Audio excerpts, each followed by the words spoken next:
Welcome to Autistic Pride Day Symposium here in Melbourne. I'm Kyriakos Gold, and this next panel will focus on autism and disability. Join me.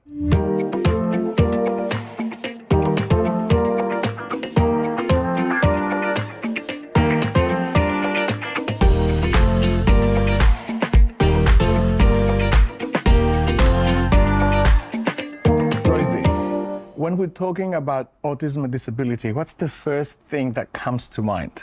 Yeah, I mean, the first thing that comes to mind is myself. I think first and foremost, like, I consider myself proudly disabled, and my being autistic is really intertwined with that. I think when we talk about, and we've heard from a lot of other people, this idea of the social model of disability, it's really about the barriers that are in society that are causing, those things to happen. It's not about us as an individual. It's about the social barriers. It's about the environmental barriers. It's about all of those things that are causing me to be disabled, not necessarily any sort of internal evils and all these sorts of things that we hear from the media. So yeah, first and foremost, when I think about disability, I think of such pride and such joy for myself, and being autistic is so deeply intertwined with that for me. For me personally, I pretty much agree with Rosie. I think it took me a long time to come to terms with autism and disabled as diagnoses and as ways to describe myself. And I'm really proud of both of those things now.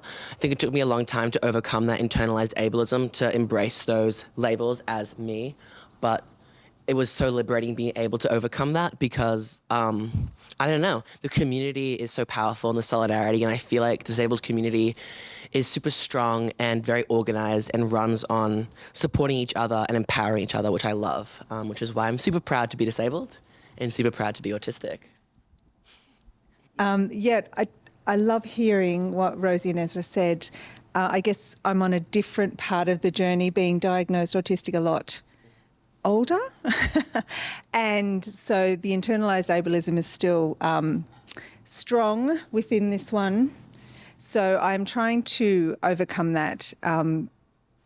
And I completely agree with Rosie's point about the social model of disability in terms of being autistic. Apart from the environmental impacts are something that aren't socially imposed as such. Like, so for example, I have a very, very strong light intolerance. So the sun is not a social construct. So that's something that's actually just a disabling part of my sensory makeup that comes with me being autistic. And there's also differing, I guess another thing that I think is really important about being autistic, and when you're talking about being disabled, is that it changes day to day, it changes even hour to hour. So it's something that's not necessarily understood outside of the autistic community, is that you can have a day where you are just on fire and you can get so much done, and then the next day, or probably for the next 3 days, you're just completely laid out and you can't do anything. And just depending on so many different factors, your level of disablement differs. Yeah, so I think we call that dynamic disability. Yeah. You know, I think there's some great descriptive words for that as well, and I think that is understood in the autistic community, but I don't think it's like, for example, in the NDIS, that is not. Yeah, sorry, I was going to say, I don't think the NDIS is necessarily the best representation of when I talk about disabled community. And I think disabled people overall have a lot of problems with the way disability is classified in the NDIS. And I don't think that's a representation. But if we look to chronic illness communities, for example, those fluctuations can look different. From my personal perspective, I have cancer right now. Some days I'm great, and those things aren't affecting me at all. And other days, they're massively impacting me as well. So I do think there is that translation between the autistic community, our chronic illness communities, our disabled communities. And I'd really like to see us actually come together and use strategies together and bring together community. There's so much overlap anyway, like, because I know myself, I've got several chronic illnesses, and a lot, it's reasonably common in the autistic community to have your autoimmune diseases and those sorts of things as well. And also, you know, POTS and EDS where you have like physical disabilities on top of it. So and also LGBTIQA plus community is very much represented within the autistic community. So that coming back to the intersectionality, it all covers over. I love the way you frame disability within society. So I want to talk a bit more about that as we progress in the conversation. But first, I wanted to hear from Jacob. Yeah, okay. So I guess where I'm different is I was diagnosed at 5 because I had a stroke in my sleep. So I've known, you know, by definition, I'm disabled from a very young age. But like what the rest of the panelists are saying is I do not feel disabled. I did feel, you know, like I didn't feel disabled, but the you know, trying to get through life, I felt disabled in the sense of trying to get things done. You know, the way that I interact is disabling, but I've never really taken on the fact of I am disabled. I think the way that we talk about ourselves is very important, and that our inner monologues, I used to take in that mindset, but I used to also then kind of I didn't go off and do the self-development because of that, because I had my reason, but I was also like I could, it's a fine line between it being my reason and my excuse. So where I look at my diagnosis, which is ADHD, Tourette syndrome, Asperger's, when at the time it was diagnosed, and I also had infantile epilepsy. And again, we're talking about comorbidities. I have a blood disorder. I don't even know if that comes into play with things, but you know, again, there's all these different things. But the only one that I find disabling, so to speak, is the Tourette's, because, you know, although I know autism is just a social thing. I know the ADHD is just a processing thing. So yes, okay, I could look at myself as disabled in those environments, but by the results I was getting when I left school, when I got into work, when I got into a different environment where I could prove myself differently, I no longer felt disabled because of the results I was getting were outperforming those who were telling me I was disabled.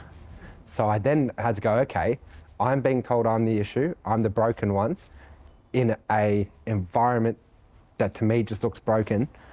When I'm trying to, you know, find the solutions, it's just that outside when you're trying to tell someone that their business is broken or that their structure is broken when that is their baby or whatever. I felt disabled by the terminology more than, you know, but I think we need to look at it, like the word disability overall. I think this is, I want to bring this up because something a lot of people don't look at is, there's that old saying of sticks and stones will break my bones, but words will never hurt me. Like, they're just words. You know, but they are just words at the end of the day, and words are just a means of expression. And when we look at autism, which is our stereotypical thing, is we struggle to express ourselves. We're now getting annoyed of the words that other people have used to help express ourselves. So we can't be getting mad at them for this, you know, position we're in now. But the word disability, the dis is a prefix. And when you look up that part dis in itself, it just means something that sets you apart from the whole. So if I'm disabled, it just means if I'm a functioning machine, a cognitive thing, me being the disabled one, I'm simply that bolt in that machine that broke down. But if we look at that machine thinking, do we say that the machine is broken? It's not. When you're looking at something, especially in its pre-stages, it's those little bits of broken things, a screw that makes that machine disabled. They then have to disassemble it and discover what is wrong. In all of those words where I said dis, they have to separate the piece. They have to move it away from the whole to be able to see it and perceive it and look at it. So when you look at the word disability, we look at it as a crippling word. Like, it used to make me think I was broken. We've all probably felt that. But it's not. It is, there's something that sets you apart from the status quo, from the norm, from the majority, and that is why you were disabled. That is that's where you said I am proudly disabled. That's where I agree with that, but I am not proudly disabled at the same time. I have to say that I don't yet have the words. in terms of expressing my position in disability because I've only been diagnosed for 5 years and it's all making sense to me in my head. I think the system disables me. So the bigger part of me doesn't think of autism as a disability, but it kind of is in this society we live. Am I proud? I'm absolutely proud. Am I proud that I'm being oppressed? No, I'm not. So I'm really thankful that you're sharing your thoughts in this. I also wanted to raise the sense of ableism within, because like you go through life for 40 years not thinking you're disabled. So then when you are living life with a diagnosis, your conditioning just triggers. So when you said cancer, I felt something, which when you said stroke, I felt something. I shouldn't. Like, it's just the system telling me, just positioning people in boxes. So I wanted to hear your thoughts on ableism.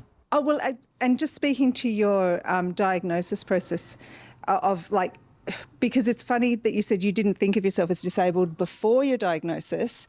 I had the absolute opposite situation where I spent my entire life thinking I was fundamentally, shamefully, secretly broken.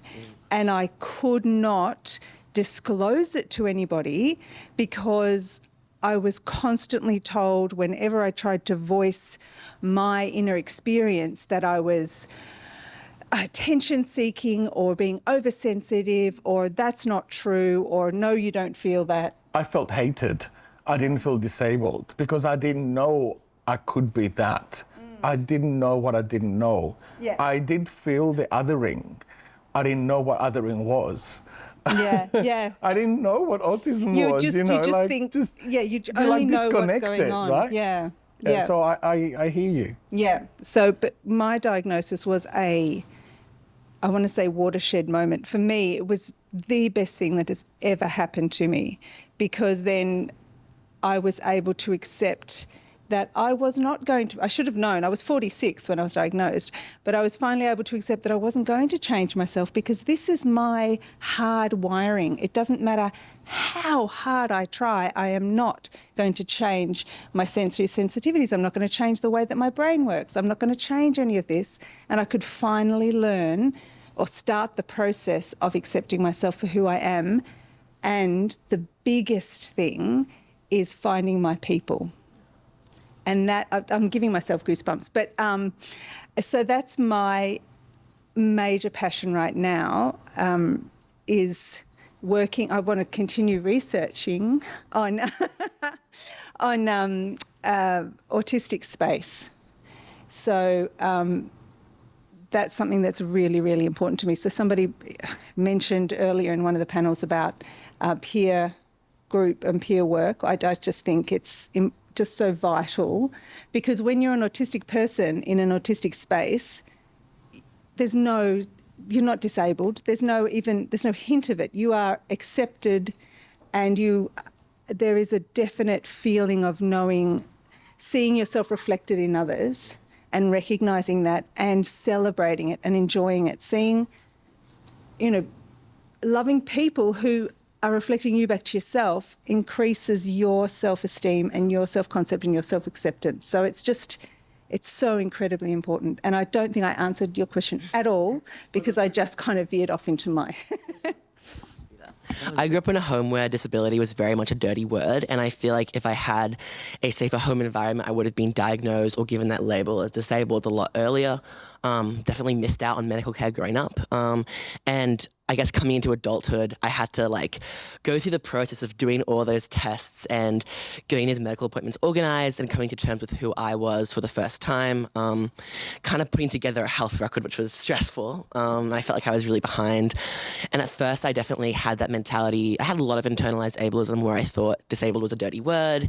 I didn't, after I was diagnosed with my chronic illnesses, ME, CFS, and fibromyalgia, I didn't want to claim disabled as my word because I was like, I'm just chronically physically ill, but then talking to some of my other disabled friends, I've realized like, oh, the power of, I guess, claiming this term in the disabled community is that we all come together, we all bring our different perspectives, we all bring our different experiences, we all bring different cards to the table of what it means to be disabled, and we all have different experiences of society marginalizing us or looking over us because of that.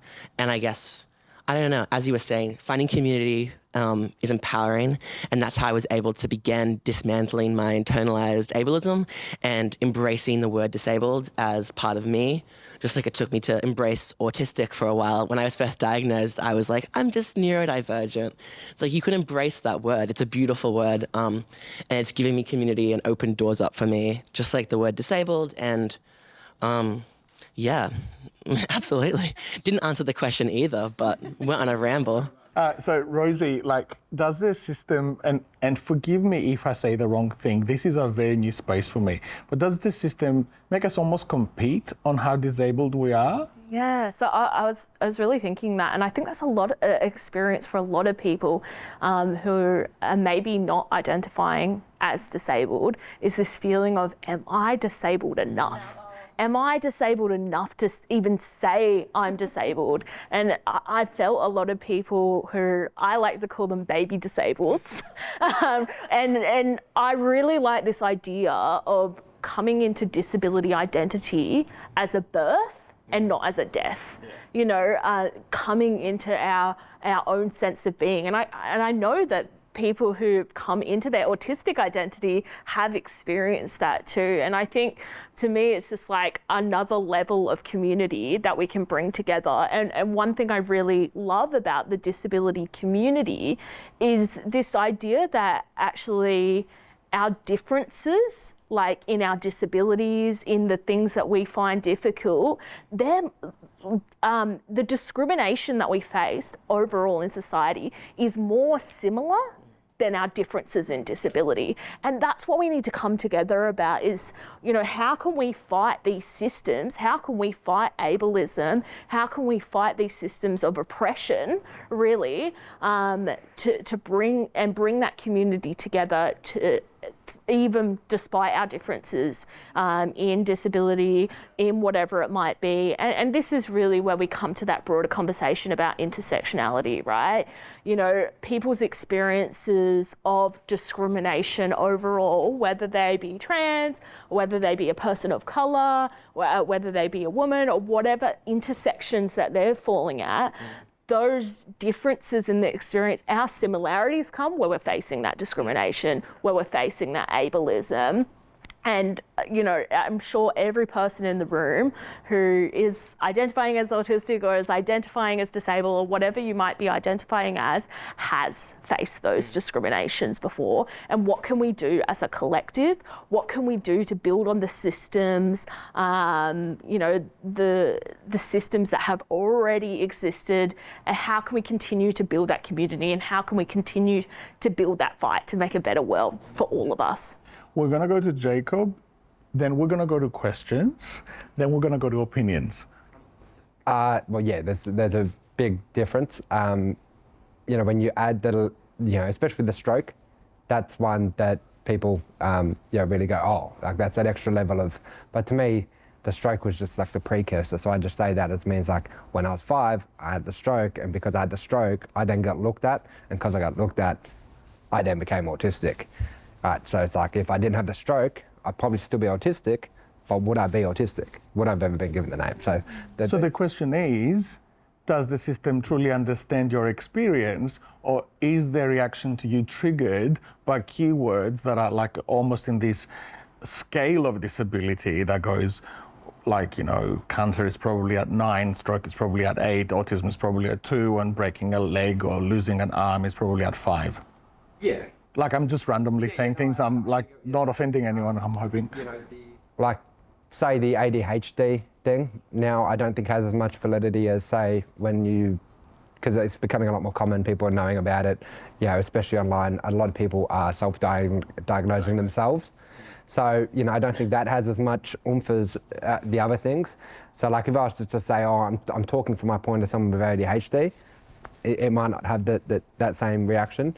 But when you say it all, even though to me I'm not trying to say it like that. But quite often when I'm explaining that, I try and not say it till the end.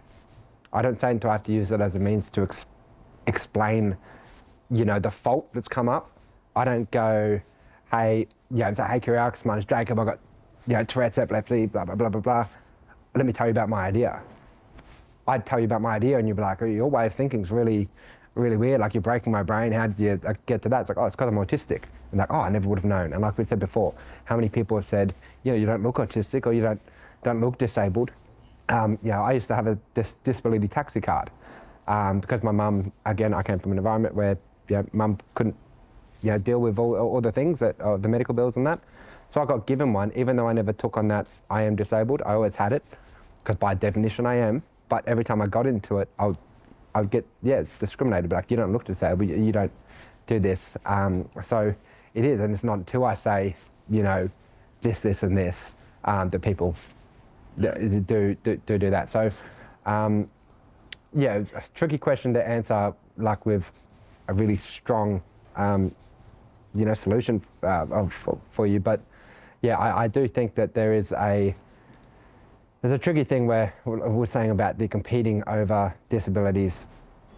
There's this real tricky line, I think, but when you're taking on words that you're choosing to accept, like if you're going to live through those words, it can both be empowering but crippling at the same time, because it can stunt you to want to develop more.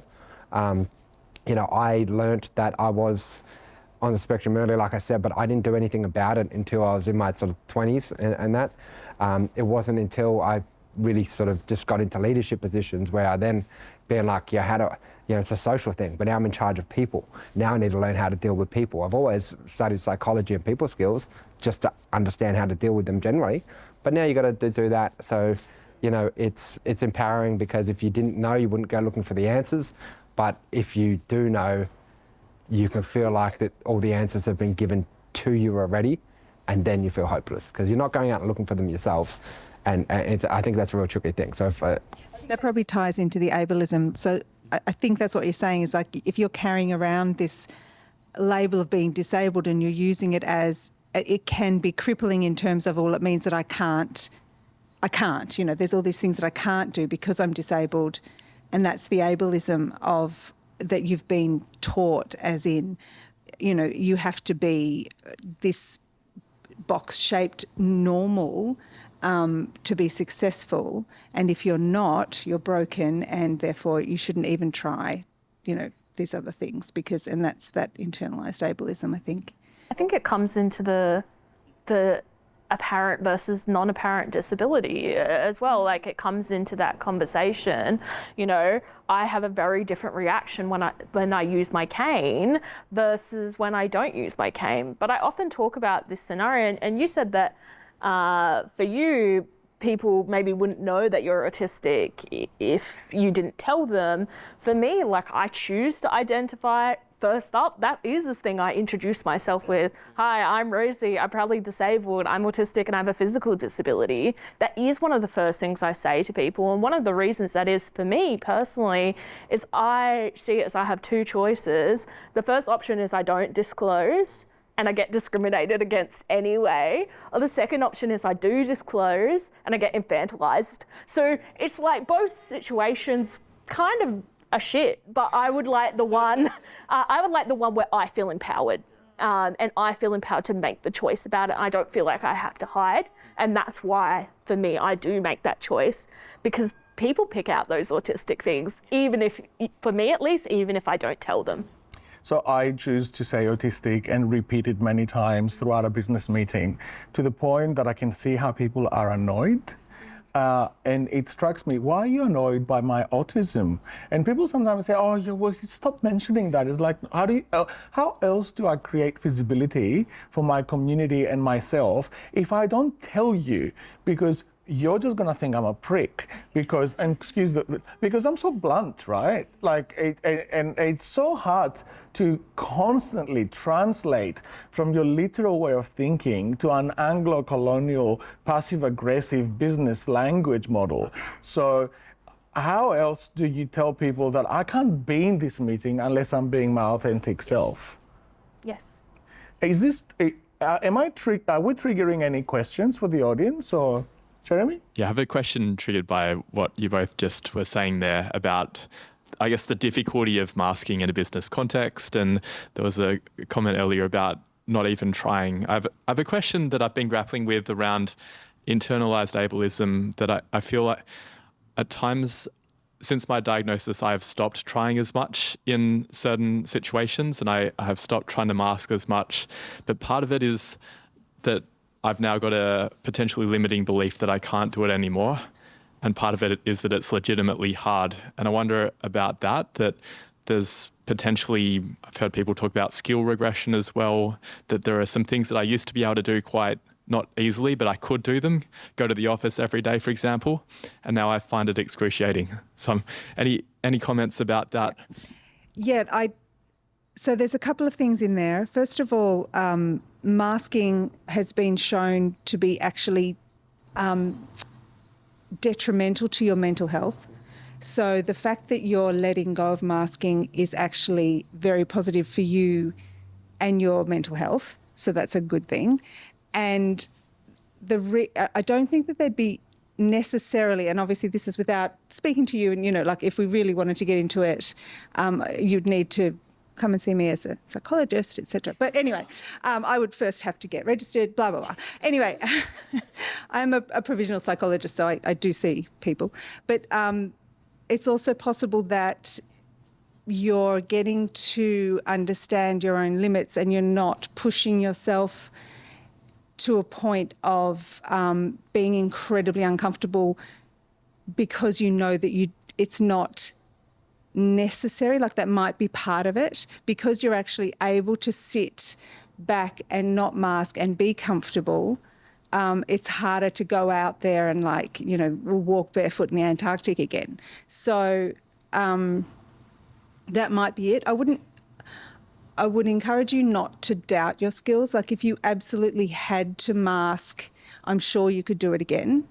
But just be aware that it's not healthy. It's certainly not to be doing it all the time, like daily going to the office. So I think what you're doing is probably very healthy for yourself.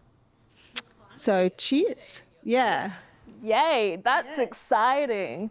The other thing I wanted to say was, you know, I think I heard you talking before about pitching. Is that right? Yeah. I am a new business owner. I have a social enterprise.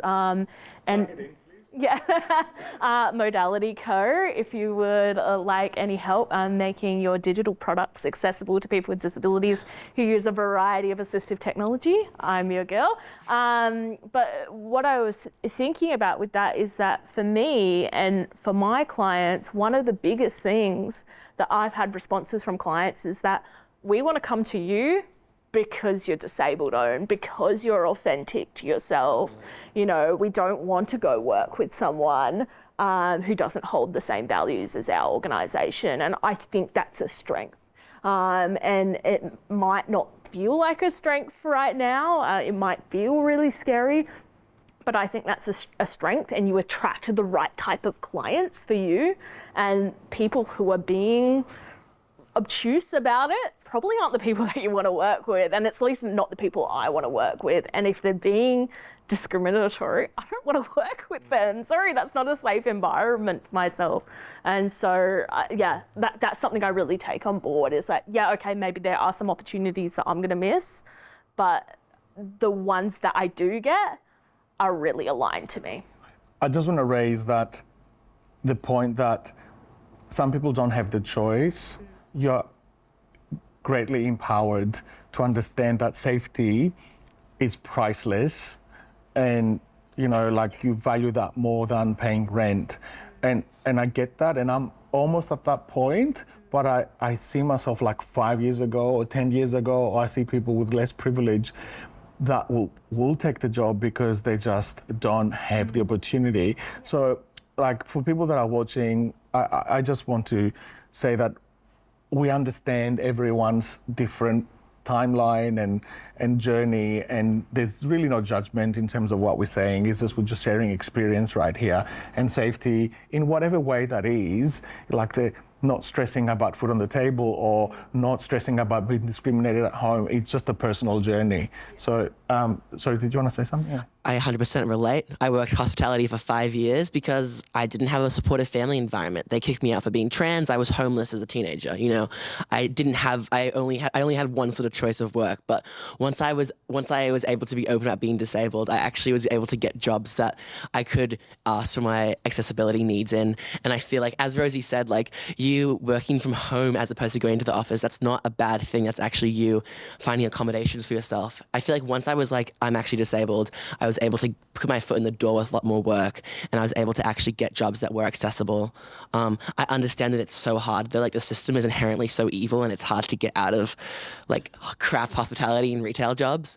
But I don't know. I definitely asking for accessibility requirements at work is a good thing, and I feel like it makes people almost respect you, where they see you as like you have a stronger backbone in the work environment too. They aren't going to put the crap jobs onto you as much. You know what I mean? Like the more I've been able to assert my accessibility needs, the more I've been taken seriously in so many other spaces.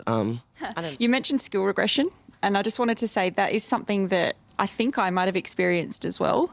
I think as a late diagnosed person, that happened when I was in a period of pretty significant burnout and distress and things like that. So naturally skills regressed.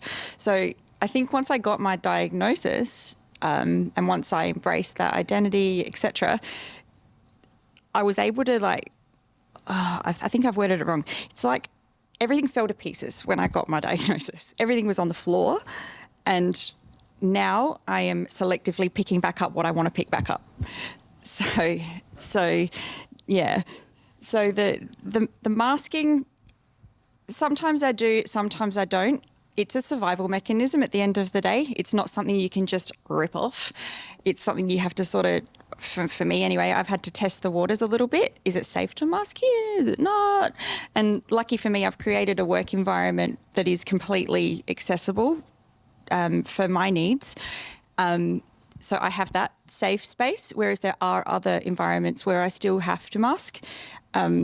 That the way I look at it is I mask so that I can do this rather than I mask or else this will happen. So I kind of look at it that way. If we're talking about political activism, I'd vote for any of you. So absolutely, without hesitation. I've been really, really grateful to all of you for sharing. I've particularly been interested in the conversation around language, and I completely reject that, that thing around, sticks and stones might hurt me, but, what is it? But words will never know. Sticks and stones might break my bones. But yeah, words, and I think that's absolutely wrong, because I think language is very, very powerful, and we construct meaning through language, and so I think it has a big role to play, and you look at it in all sorts of ways. There's ableist language is all around us. I mean, I hear it in workplaces around, simple things like, are you deaf? Didn't you hear me? It reinforces different abilities in a really negative way and upsets me. And we see it in other areas. You look at white, a white lie and dark humour, even colour, and how that reinforces constructs of appearance. And we see it in all these spaces. But I'm really interested, and I've heard you talking about a disabled person rather than a person with disability. So are any of you willing to speak a little bit more on that? Because to me, I'd be saying, and I want to learn from you, because to me, I don't see a disabled person. I see a person with disability, like I see a human being who may identify in a particular way around gender, or in terms of ethnic diversity, or in terms of, sexual orientation, because our identity is far more complex than one aspect. But I'm really keen, to hear your perspective. Why you're, some of you have said that a disabled person rather than person with disability, if that's okay. Yeah, well, I mean, it was me who said the sticks and stones thing there, so I just want to address that.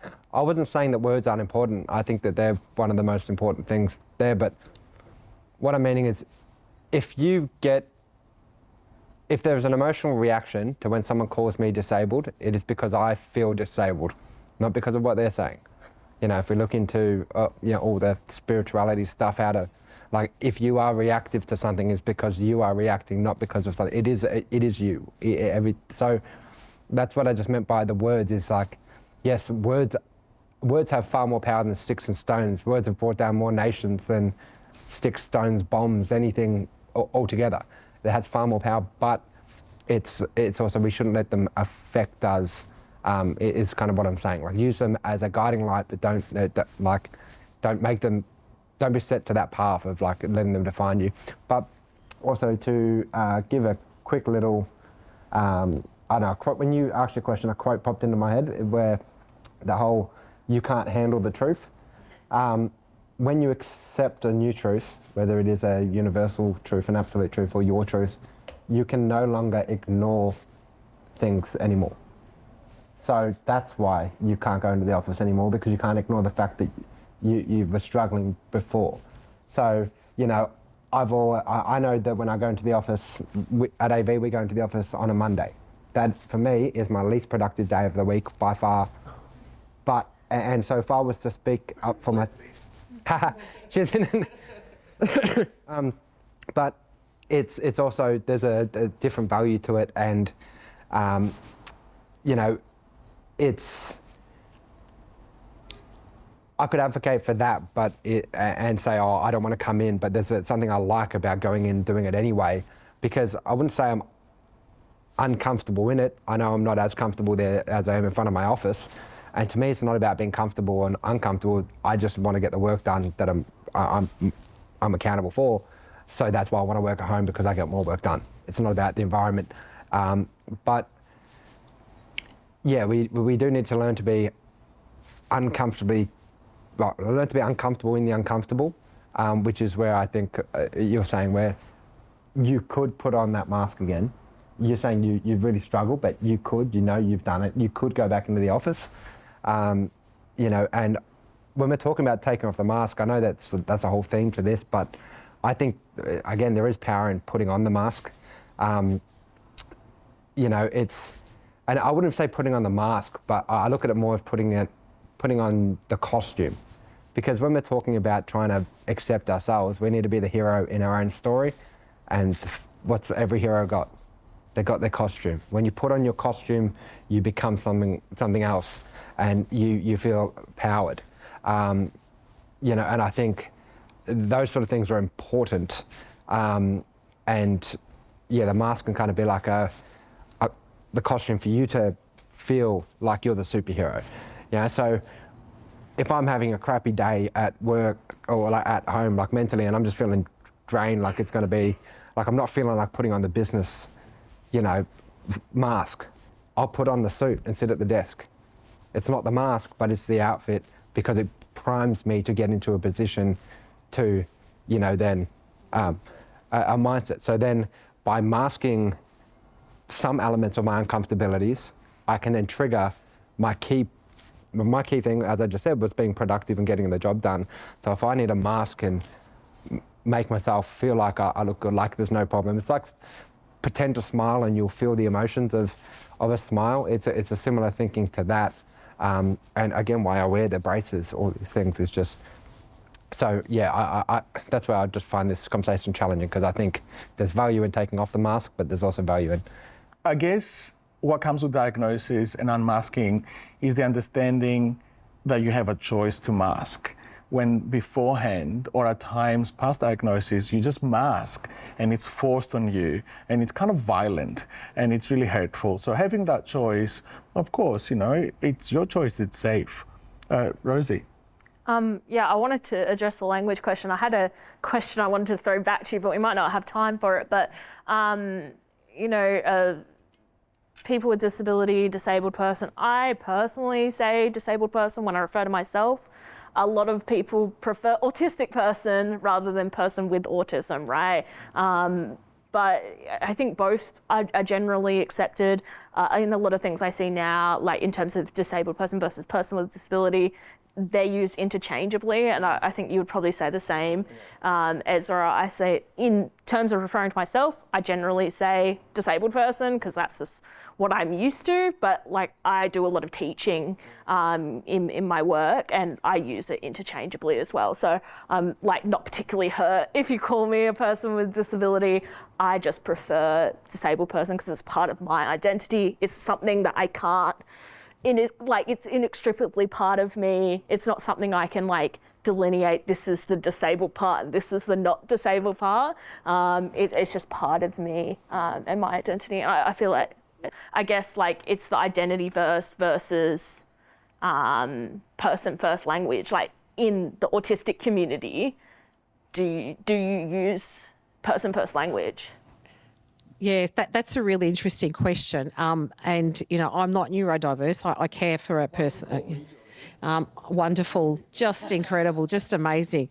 No, and I think my question came from in the different spaces I've worked in with lived experience. People say, part of me is not my identity. It's what I live with. But because I'm a whole human being, because all of our, different characteristics intersect. I'm not just a woman. I have a certain age. We're not one-dimensional, but I've had that discussion around. That's why I was really, and I'm grateful. Thank you for the feedback that people have said. I'm not a disabled person. I'm a person with a disability. That's not the only part of my identity. That's why I asked. But thank you. I really appreciate that. I just say autistic. I don't know if I'm doing the wrong thing. I just say autistic. I just say disabled. On that question around language, I mean, I'm a transgender man, but I don't say like a person with transgenderism. Do you know what I mean? Like that just sounds weird and bulky. It's like I'm a trans person, I'm a disabled person. I don't know. I prefer disabled person as opposed to person with disability because whenever I hear person with disability, I just think like person with transgenderism, person with queerness, and it just feels kind of bulky and weird, like stepping around who I am, I guess. A person with jewellery. A person with jewellery. Apologies. I need my little STEM toys on my hands. Well, that's actually a really good point because it just, like when you frame it against other concepts, it can really allow you to make a decision. Yeah. So my hand is like thinking with my head, just picturing it in space, yeah. Danny, like any final comments? Yes, I just wanted to say to Jeremy, sorry, what was your name? Tammy, what Tammy said about burnout is also something that I'm not, as I said, like I'd need to sit down and talk with you, but I think it's definitely something worth looking into if you feel like that you're losing skills and it could be that you're moving into burnout. So I would definitely get checked out. Please? Okay. Well, either way, it's always a good idea. And also talking to Jacob about masking, and I think Kyriakos mentioned this as well, but I feel like you might be talking about a different level of masking that perhaps we were talking about when we talk about masking that's detrimental to your mental health. So there's a level of where you are covering up who you are as a person because you feel that as a person you are unacceptable. You cannot show yourself to be your true self because you would be rejected, and it's a survival mechanism. Whereas if you're putting on a costume to be a certain way, like that is a part of your personality. So the businessman is obviously part of who you are. You enjoy the productivity. So you're not masking your essential true self. You're just taking on this particular part of yourself. Does that sound right, or am I missing? It's a little bit off from that because I wouldn't say I take in, you can call me autistic, you can call me a businessman, call me whatever, I don't really mind. I don't look at it like that, in a sense of like, to solve the problem I'm trying to solve, I'm trying to do that with business. I need to play the game of business, so I'm going to put on the business costume to play the business game, business suit, that kind of thing. So it's like, I'm not talking about masking in this. There's things in that sense where, yes, okay. I think everybody does that. Neurotypical, autistic, whatever. In terms of playing the business game. If you were to give advice to somebody that was just diagnosed, or yourself when you were first diagnosed? Yeah, I think it would just be embrace community. Community is your rock. Find your community and see that identity as a birth and not as a death, because I think it's so important, it's so exciting, and find that community and that warm hug around you. If you like hugs, or find the community that doesn't feel like a warm hug at all. Whatever you need it to be. Danny? Yep, absolutely. It's 100% about community. I really believe that that's the most important thing. If you could, whatever way that you can find to frame your new, recognise you're going to probably grieve who you thought you were, allow yourself to grieve, but also look for where you can find a positive feedback from who you really are. What people have said so far, I agree with completely. I would say disabled is not a dirty word, neither is autistic, and also find community and throw yourself into community, because that's where we gain liberation, I think, from each other. We empower each other, and that's super important. Yeah, I agree community is important, but I think I'm going to take a bit of a different approach and say that know why you're looking for your diagnosis, like truly know, because unless you're looking at getting medical intervention, or unless you feel you need the answers spiritually, it has no real purpose in a sense of like, and not only that, it's an expensive process. So where you could go to the doctor and spend thousands on this process and it can be painful, that can almost disable you more than trying to figure out if you are disabled. But like, you could walk, and a person who didn't know they're autistic could walk into this room right now and we'd be able to know it just by vibing, just so they get along, right? So what I'm saying is, I agree with your comments about community first, but maybe rather than seeking diagnosis, seek the community first, because they're going to help you, one, get the diagnosis in the most productive way. But unless you interact with that community, like that, if you vibe with the community, you're going to know you're part of it. But again, it's going to show you that you're accepted in that community before you go do it. And if you get the diagnosis, which, you know, it doesn't mean anything unless you know, again, why you're getting it. Is that going to lead to your acceptance? That's what you're evidently looking for when you get that terminology, is where is my place in the world? Who is going to accept me for that? Where can I go? So just, yeah, think differently, meta-think in everything you do. And when you do get your diagnosis, implement meta-learning to learn how to learn. It's one of the most crucial things I used. You know your brain's different, you know you learn differently, so learn how to learn what makes you you, learn. It's all about learning. Great. And I'm going to say you're loved, we're proud of you. This is Autistic Pride Day. We'll join you soon in the next session.